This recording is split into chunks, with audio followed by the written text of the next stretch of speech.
இன்றைக்கு நாம் தியானிக்க இருக்கிற வசனம் சங்கீதம் 92 அதிகாரம் 4வது வசனம். கர்த்தாவே, உமது செய்கைகளால் என்னை மகிழ்ச்சியாக்கினீர், உமது கரத்தின் கிரியைகளின் நிமித்தம் ஆனந்த சத்தமிடுவேன். இங்கு தாவீது தேவனை நோக்கி மகிமைப்படுத்துகிறத பார்க்குறோம். கர்த்தருடைய செய்கைகளையும் அவருடைய கிரியைகளையும் பார்த்து தாவீது ஆனந்த சத்தம் இடுகிறார். ஏன்னா அவருடைய கிரியைகள் எல்லாம் எவ்வளோ மகத்துவமானவைகளாக இருக்குது, அவருடைய யோசனைகள் எவ்வளோ ஆழமாக இருக்கிறதுன்னு தாவீது அதை உணர்ந்து தேவனை மகிமைப்படுத்துகிறத பார்க்குறோம். ஏன்னா இந்த 92 அதிகாரம் எதை குறிக்குதுன்னா தேவனுடைய செயல்களை காண்பிக்குது. அதை பார்க்கும்போது நம்மை மகிழ்விக்க வைக்கிறது இல்லையா. இது அவருடைய படைப்புகளை காமிக்கிறது, அதே போல் அவருடைய நீதியை வெளிப்படுத்துகிறதா இருக்குது. அதனால் தேவனுக்கு நாம் நன்றி செலுத்தி அவரை துதிக்கிறதுக்கு வலியுறுத்துகிற வசனமாக இது இருக்குது. அவருடைய அன்பையும் உண்மையும் இந்த உலகத்துக்கு நாம் பறைசாற்றும்படியாக கொடுக்கப்பட்டிருக்கிற சங்கீதம். இது ஓய்வு நாட்களில் ஆலயத்தில் பாடப்படுகிறதாகவும் இருக்குது. கடவுளுடைய மகத்துவத்தின் செயல்களின் மேன்மை எல்லாம் விளக்குகிறதாக இந்த வசனம் இருக்குது.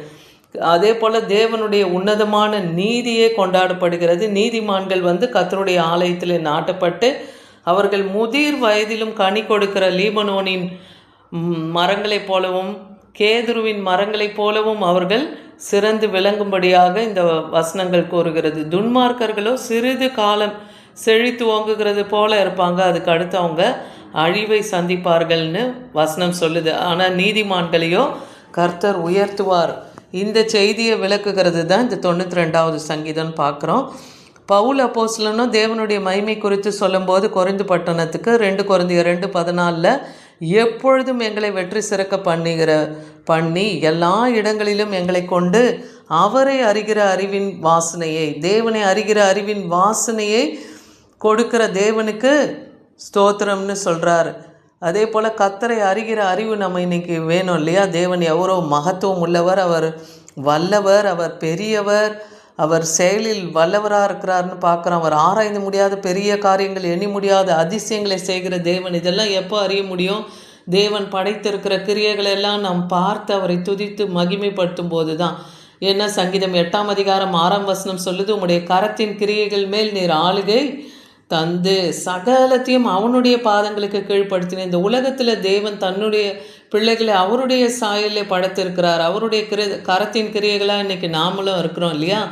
அப்போ அவர் நமக்கும் காரியங்களுக்கும் நமக்கு ஆளுகையை கொடுத்துருக்கிறார். சகலத்தையும் நம்முடைய பாதத்துக்கு கீழ்ப்படுத்தியும் தேவன் ஒப்பு கொடுத்துருக்கிறார். சகலத்தையும் ஏன்னா ஆதாமுக்கு சொல்கிறார் இல்லையா, சகலத்தையும் நீங்கள் ஆண்டு கொள்ளுவீர்கள்னு. அதே போல் இன்றைக்கி நமக்கும் அந்த ஆளுகையை கொடுத்துருக்கிறார். லூக்கா 1 அதிகாரம் 47வது வசனம், என் ஆவி என் இரட்சகராகிய தேவனில் களி கூறுகிறதுன்னு லூக்கா 1:47 பார்க்குறோம். அப்போ நம்முடைய ஆவி கூட தேவனிலே களி கூறணும், அவரை நாம் போற்றி புகழணும், அவருடைய செய்கைகளை எல்லாம் பார்த்து நாம் அவரை துதித்து மகிமைப்படுத்துகிறவர்களாயும் களி கூறுகிறவர்களாக இருக்கணும். ஏசாயா 65 அதிகாரம் 13-14 வசனத்தில் கர்த்தராகிய ஆண்டவர் சொல்லுகிறார், இதோ என் ஊழியக்காரர்கள் புசிப்பார்கள், நீங்களோ பசியாக இருப்பீர்கள்னு சொல்கிறார். ஆனால் தேவனை துதிக்காமல் அவர் செய்கைகளை பார்த்தும் அவரை மறுதளிக்கிறவர்கள் எப்படி இருப்பாங்களாம்? ஊழியக்காரர்கள், கர்த்தருடைய ஊழியக்காரர்கள் புசிப்பார்கள், ஆனால் அவர்களோ பசியாக இருப்பார்கள். கர்த்தருடைய ஊழியக்காரர்கள் குடிப்பார்கள், சந்தோஷப்படுவார்கள். ஆனால் தேவனை மகிமைப்படுத்தாதவர்களோ அவர் செயல்களையும் அவர் வல்லமையும் கண்டும் அவரை மகிமைப்படுத்தாத இருக்கிறவர்கள் வெட்கமடைவார்கள்னே சொல்கிறார். என் ஊழியக்காரர்கள் மகிழ்ச்சியினாலே கம்பீரிப்பார்கள், ஆனால் நீங்களோ மனநோவினாலே அலறி ஆவியின் முறிவினாலே புலம்புவீர்கள்னே சொல்கிறார். ஆவியிலே மனமுறிவு உண்டாகும்ன்றார். சங்கீதம் 126:3 கர்த்தர் நமக்கு பெரிய காரியங்களை செய்தார், இதன் நிமித்தம் நாம் கர்த்தருள் மகிழ்ந்து களி கூறணும்னு வேதவசனம் சொல்லுது. யோவான் 16 அதிகாரம் 33 வசனத்தில், என்னிடத்துல உங்களுக்கு சமாதானம் உண்டாயிருக்கும் பொருட்டு நான் இவைகளை உங்களுக்கு சொல்லுகிறேன். இந்த உலகத்தில் உபத்திரவம் உண்டு, ஆனாலும் திடன் கொள்ளுங்கள், நான் உலகத்தை ஜெயித்தேன்னே சொல்கிறார். இந்த உலகத்திலே உபத்திரவம் உண்டு. இந்த உலகம் முழுவதும் எதனால் நிறைந்திருக்கிறது? பிசாசின் ஆளுகையில் நிறைந்திருக்கு. அதனால தான் உலகத்தில் இருக்கிறவனை காட்டிலும் நம்மோடு இருக்கிற கர்த்தர் பெரியவர்னு சொல்கிறோம் இல்லையா. அதனால உபத்திரவம் வந்தாலும் நீங்கள் திடன் கொள்ளுங்க. அது என்ன? நான் பிசாசை ஜெயித்தேன். மரணத்தை அவர் சிலுவையிலே ஜெயித்தார் இல்லையா. அவர் அந்த பிசாசானவனை சிலுவையிலே வெளியரங்க கோலமாக்கி அவனை வெற்றி சிறந்தார்னு பார்க்குறோம். அவன் மனுஷர்களுக்கு முன்பாக எழுதின எல்லா எழுத்துக்களையும் கட்டளைகளையும் தேவன் வந்து அந்த சிலுவையிலே ஆணி அடித்தார் இல்லையா. ஆணி அடித்து அவனுடைய சகல கிரியைகளுக்கும் தேவன் வந்து முறியடித்து அவர் மரணத்தை விழுங்கி அவர் ஜெயம் கொண்டார் மரணத்தை இல்லையா. அவர் சிலுவையிலே அறையப்பட்டார், மரித்தார், அடக்கம் பண்ணப்பட்டு 3ஆம் நாள் உயிரோடு பிதாவாகிய தேவனாலும் பரிசுத்த ஆவினாலும் வலக்கரத்தினாலும் எழுப்பப்பட்டார்னு பார்க்குறோம். இன்றைக்கும் பிதாவின் வலது பாரத்தில் வீற்றிருக்கிறார். அப்போ அவர் ஜீவனுள்ள தேவனாக இருக்கிறது போல் அவரை விசுவாசிக்கிற நமக்கும் அந்த நித்திய ஜீவனை தர அவர் வல்லமுள்ளவர். அதனால் அதே போல் வெளிப்படுத்தல் 18:20 பரலோகமே பரிசுத்தவான்களாகிய அப்போஸ்தலர்களே தீர்க்கதரிசிகளே அவளை குறித்து களி கூறுங்கள், உங்கள் நிமித்தம் தேவன் அவளை நியாயம் தீர்த்தாரே என்று தூதன் சொன்னான்.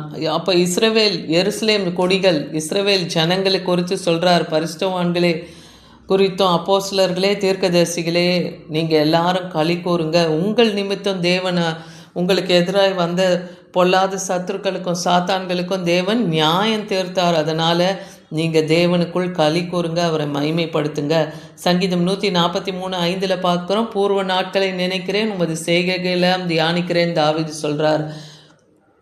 அதே போல் உலகம் தோன்றின முதற்கொண்டு, அதே போல் இஸ்ரவேல் ஜனங்கள் எகிப்திலே அடிமைப்பட்டு இருந்த நாட்களில் எல்லாம் தேவன் அவர்களை எப்படி அவங்க ஆலோட்டி மூலமாக துன்புறுத்தப்படும் போது அவர்களை நினைத்தார் இல்லையா. அதனால தான் அந்த ஜனங்களை அந்த அடிமைத்தனத்திலேருந்து தேவன் வெளியே கொண்டு வந்தார் மோசே ஆரோன் மூலமாக. அப்போ அவர்களை எப்படியெல்லாம் வழி நடத்தினார்.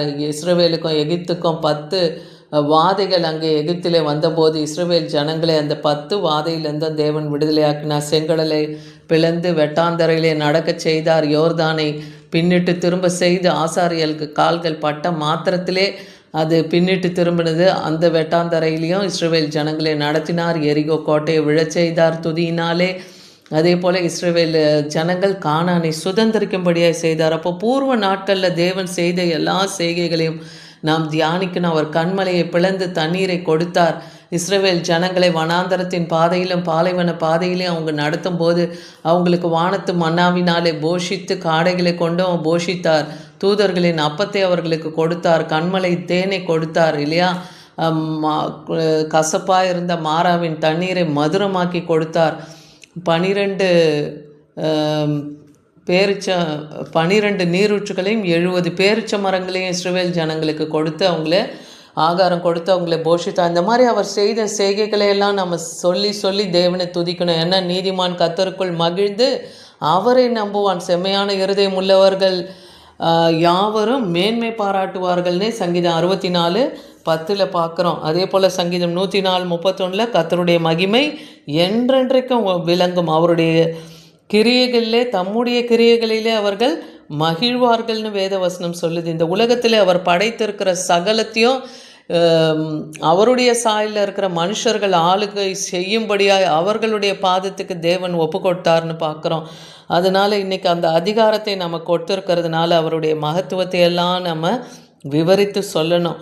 அதே போல் மிகுந்த தயவை நினைத்து அவர் வெளிப்படுத்தியிருக்கிற நீதியை குறித்தும் எருசலேத்து ஜனங்களுக்காக இன்றைக்கும் இஸ்ரவேல் ஜனங்களுக்காக நம்ம ஜெபிக்கும் போது தேவன் நம்மையும் சுகித்திருக்க செய்வார் இல்லையா. இஸ்ரவேலுக்காக நம்ம ஜெபிக்கும் போது நேசிக்கிறவர்கள் எல்லாரும் அவளோடே கூட சந்தோஷப்பட்டு அவளை குறித்து களி கூறுவார்கள்னு ஏசாயா 66:10 சொல்லப்பட்டது போல துக்கித்திருக்கிற நீங்கள் எல்லோரும் அவளோடு கூட மகிழுங்கள்.